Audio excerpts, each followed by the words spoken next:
Hi, my name is Michael Roberts. I am part of the three-person group with Luke and Austin, and we're going to be talking about the healthcare as a whole and how it is affecting the economy.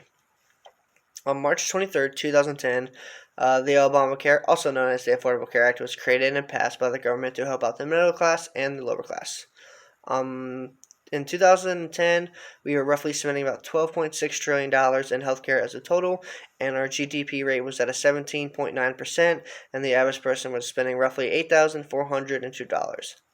In 2020, we are now spending roughly $13.6 trillion in healthcare as a total, and our GDP rate now is at a 17.7%, and we are spending roughly $11,142 per person.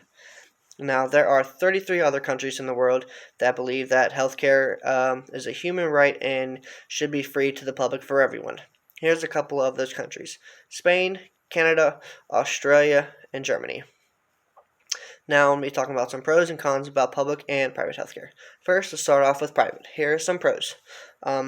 Private rooms. You are able to purchase private rooms with private healthcare, and in those private rooms, you are allowed to have refrigerators, couches, tables, chairs, Wi-Fi, whatever necessities and essentials that you feel like that you need in your room to make it feel like more homey and comfortable. Now, in also these rooms, you're allowed to have only, family, friends, and that room is not going to be shared by anybody else but you and the ones that you provide on the list. Now, also, you're allowed to provide, only one doctor, and you get to choose your hospital. With this, you're allowed to have one doctor treated you throughout your whole life if you want, or you're allowed to have multiple doctors, and you get to choose who your doctor is. Now, some cons. It is not, covered 100%. Everything isn't covered. There are going to be some things that you are going to either have to pay more to receive, or the doctors and your insurance is not going to be covered by it.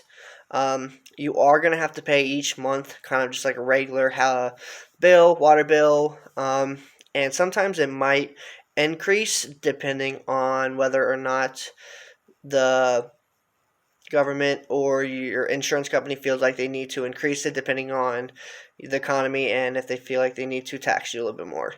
And then some pros about the public. With this, everybody has equal access. Everybody is given the chance to have the same amount of health care as the next person. Also, with everybody having the equal amount of access, everybody's going to be feeling healthy. Everybody's going to be, wanting to work more. And with this, it's going to help boost the economy with people working more. And with this, everybody's going to be paying bills and spending money on, essentials that they need. And it's just going to gradually help out the economy.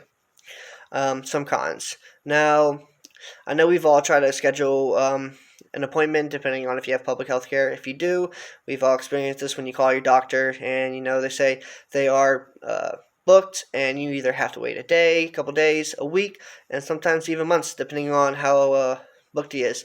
And this isn't great when you need essential needs to your doctor. And it's not free. Just because it's affordable doesn't mean that it's free. You are going to have to pay some money, a copay, when you go in to see your doctor, and also you're going to have to pay bills afterwards, depending on if you get blood work or additional work done. Again, I hope you liked it. Hope you enjoyed. Hope this was educational, and I hope you guys have a great rest of your day. Thank you.